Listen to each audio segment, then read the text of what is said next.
this is Pastor Whiteside. You're back for another Brevis Talk. We can be reached at brevistalk.com, and you can find this podcast anywhere podcasts are distributed. Well, I'm going to take you into prison today. I've had so many people ask the question about what it's like to go into prison, and I just want to paint you a picture, so to speak. I'll take you into a maximum security prison. I'm not going to tell you the state, not going to tell you the location. Security purposes, I wouldn't want to get in some sort of trouble.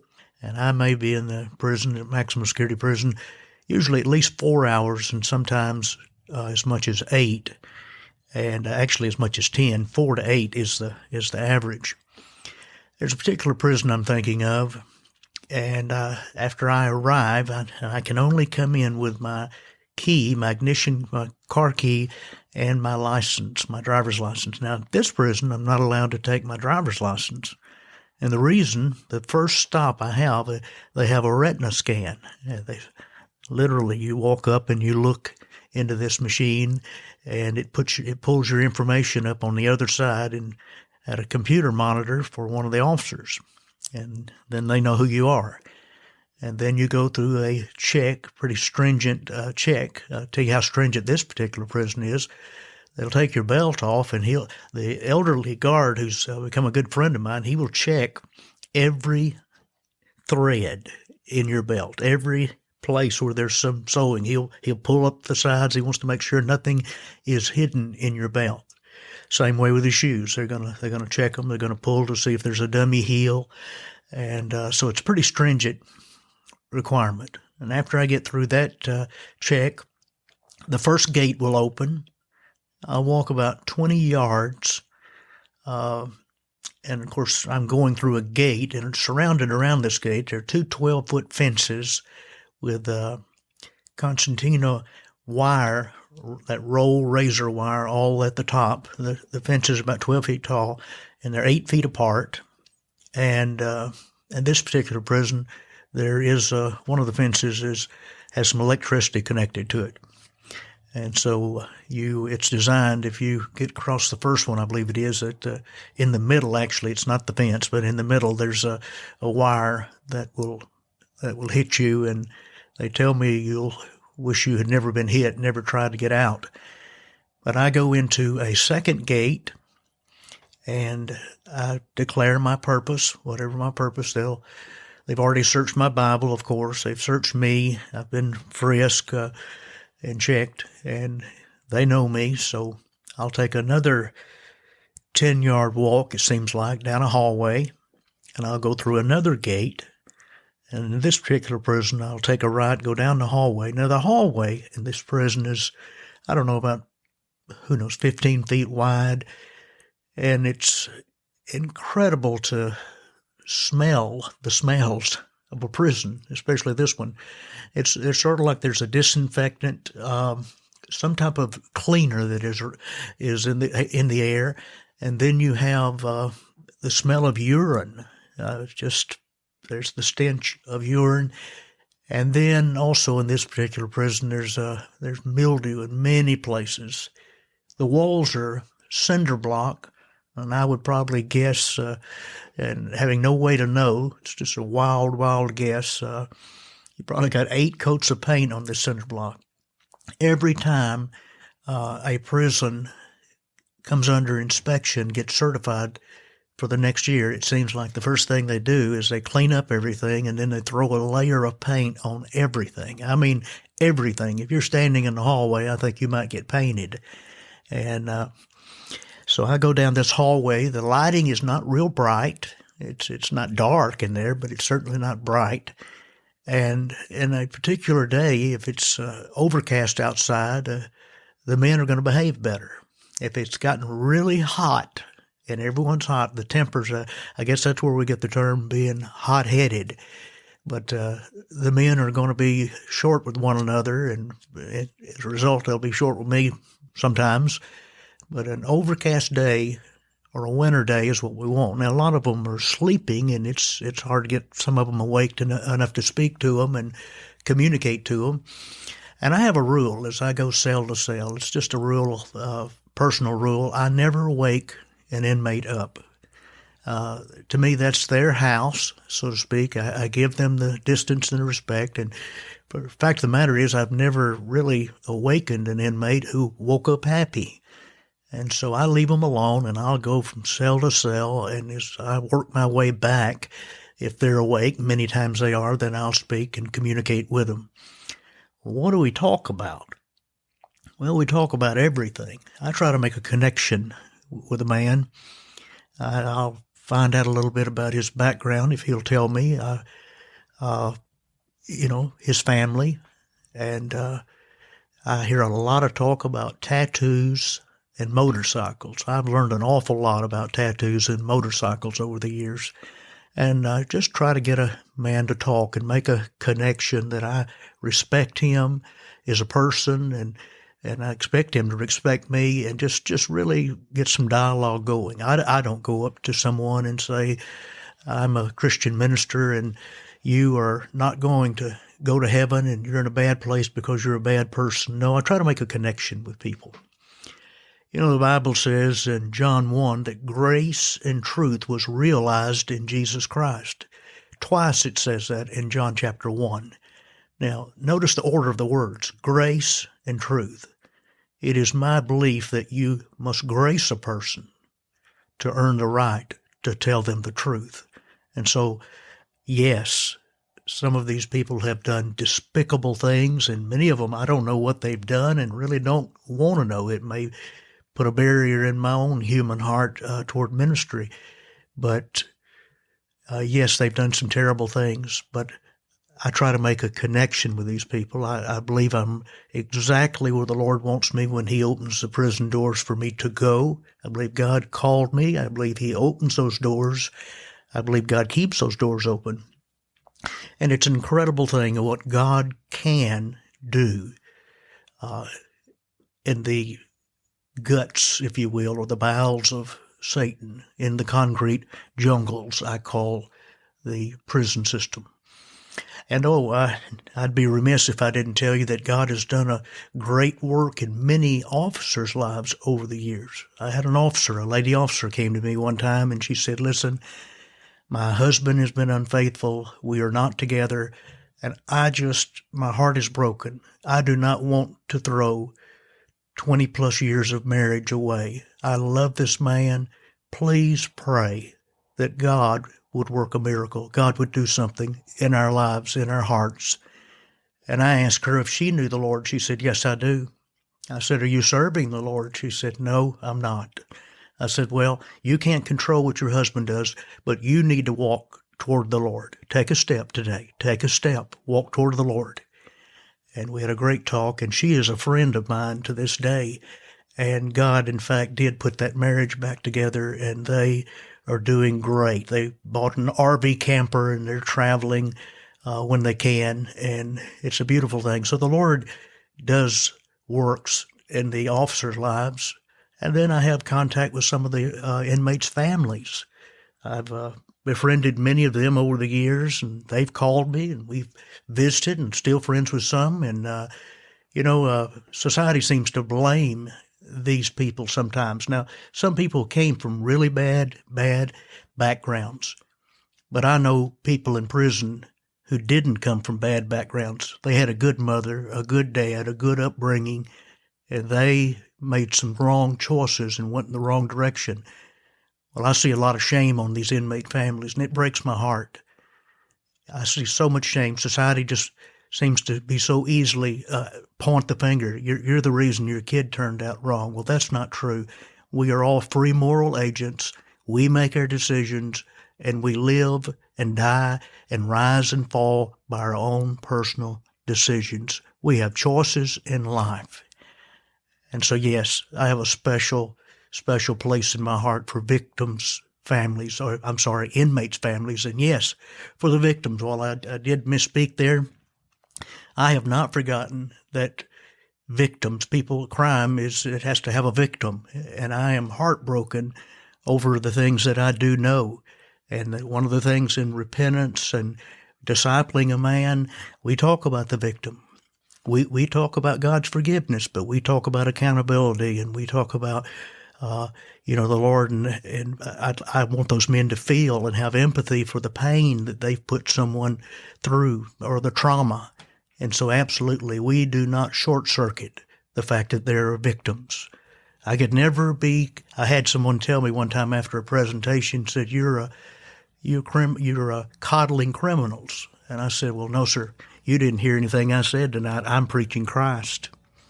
And there's a tremendous difference. Well, I'm in this prison. I've told you about the smells. I've told you about the lighting. And in the hallway, dressed in white jumpsuits, there's always trustees. These are men that have done nonviolent crimes and are, close to being released. And they're always moving. That seems to be the rule for them. If you're going to be out here and want to be out of your cell, you've always got to be moving. And they're polishing things. They've got rags. They're mopping. They're sweeping. And some of them, it seems like they'll get to the end of the hall and turn around and mop the rest of the hall all the way back. I know one place that has some metal pieces around the warden's office, and these guys polish that over and over. As a matter of fact, this is not an exaggeration. You can tell there's some marks in this metal where it's been polished so often over the years. It's almost digging and tearing away, if you will, or rubbing away some of this metal. But that's the rule. You keep moving. These men never make eye contact with me. They're told not to make eye contact. We do a very superficial, I'll say, how are you doing? They'll go, fine. Or they'll say, good to see you, sir, or good morning, sir. And I'll say something, and we keep moving. You don't stop and talk to them in the hallway. An officer's going to be suspicious of that. What, do you know him? Are you a relative? Are you kin to this guy? Are you passing on a message from the outside to him? You don't stand and talk to someone, one of the trustees in the hallway. That'll get you in trouble or get you a stern warning. Now, a lot of these gates that I go to when I'm going into the prisons, they don't just click open. Sometimes you're in traffic and you have a really good day and you hit every green light. Well, I'm going to tell you something. Every gate is a red light, and it doesn't change quickly. For whatever reason, short staffing and things, you just kind of have to cool your heels and learn some patience. I took a man into the prison with me one time, and I guess he thought that they were on his schedule and his clock. And he got so aggravated that things didn't happen quickly. And I said, man, you need to slow down. You're going to be a miserable man at the end of this day. It takes a while to get in there, and it'll take a while to get out. So we stop at the gate, and they want to know. You may get questioned again and ask the same things over and over. But you should give due respect to these men and women who are serving in these penitentiaries, and I've found out if you'll show kindness, 99% of the time you'll get kindness back. It reminds me of the story about an old stern-looking woman. Her and her daughter went to a shop in a mall, and as they walked out, the mother said, "Did you see that look, that terrible look that girl gave me that she had on her face?" And her daughter said, "No, Mama, she didn't give you a look. You gave her a look, and she gave it right back." So there's a lot to be said about just being kind. And so some of the men are having a bad day. You have bad days. I have bad days. Some of them will just say, hey, I don't want to talk today. You don't press that. You move on. And I always speak to every inmate when I'm going cell to cell. I've had them tell me that they don't come by here and speak to me. Well, I'm still going to speak to them. I may not have a conversation with them, but I'm still going to speak to them because I'll tell you what's going to happen. The moment I don't speak to them, some are going to turn once I've left, and they're going to say, you see that preacher? He's uppity. He won't talk to me because I'm not a Christian, and he has favorites in here. And another thing I'm mindful of, and I watch my watch, and of course it's not a hard, fast rule here, but I've had men that I visited with, and then I go 3 or 4 cells down and talk to them and about ready to push off and say, wait a minute, where are you going? And I said, well, I'm going to go visit your neighbor right here. So, well, wait a minute. You gave that guy down there 11 minutes, and you've only given me 7 minutes. What's up with that? And I don't argue with him. I just say, well, man, I am sorry. I was not watching closely enough. That's not an issue to a hill to die on. And so you're being tested, and they're pushing you sometimes, and they want to know if you're real, and some won't speak to you. They'll say, we had a preacher back here, and he came, and he told us he loved us, and he didn't last 3 months. And so you'll crash and burn like the rest of them. Well, in the places that I go now, I have some credibility. Some of them I've been going to for over 20 years. My hair was brown when I started. It's gray now, and I've gone from brother, preacher, rabbi, priest, friend, and now in many places they call me Pops. And I guess that's a term of endearment. I don't know. I don't. But several of these men are coming in to the prisons are younger than my children. Seems like when I first started going, they were my age.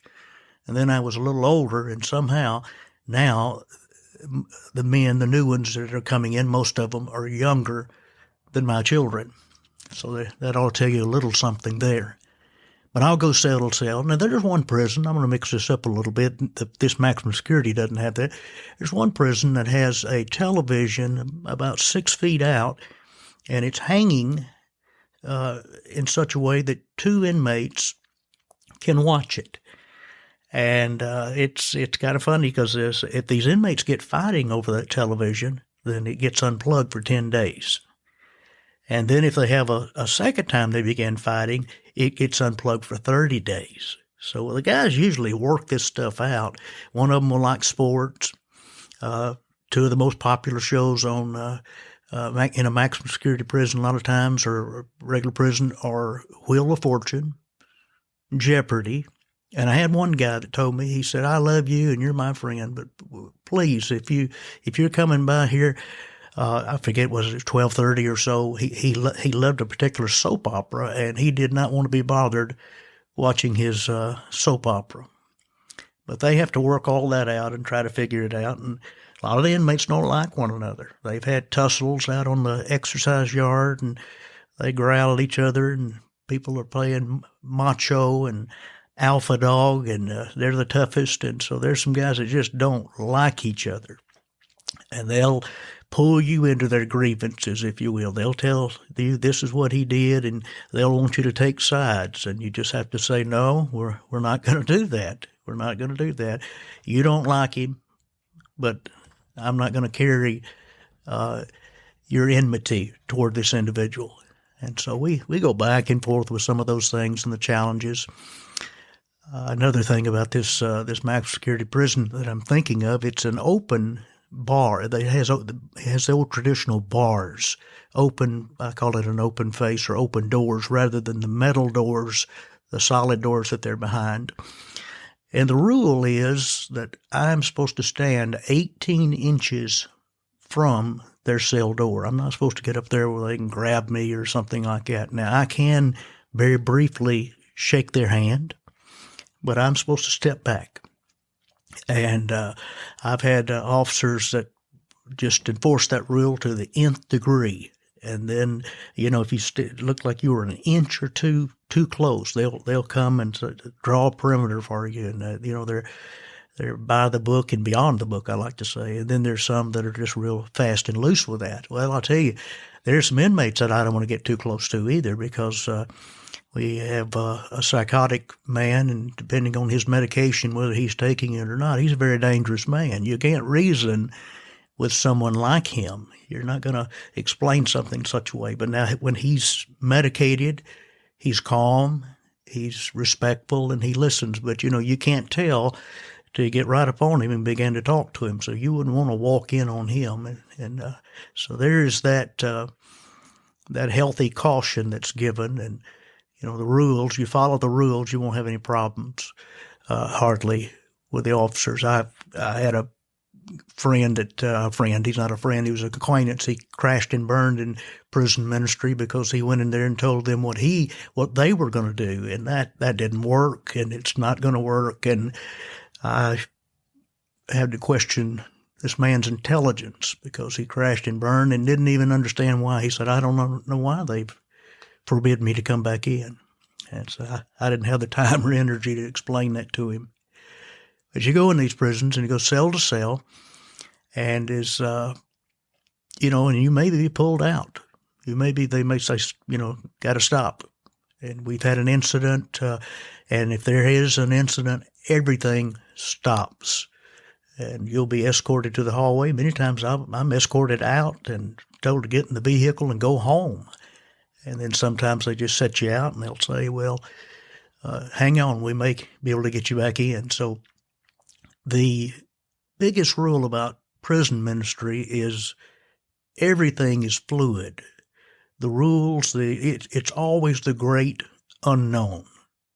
Well, I've bent your ear a little bit. I've told you a little bit about prison ministry, and if you have any questions, brevistalk.com. Leave me a message. I believe there's access to the email there.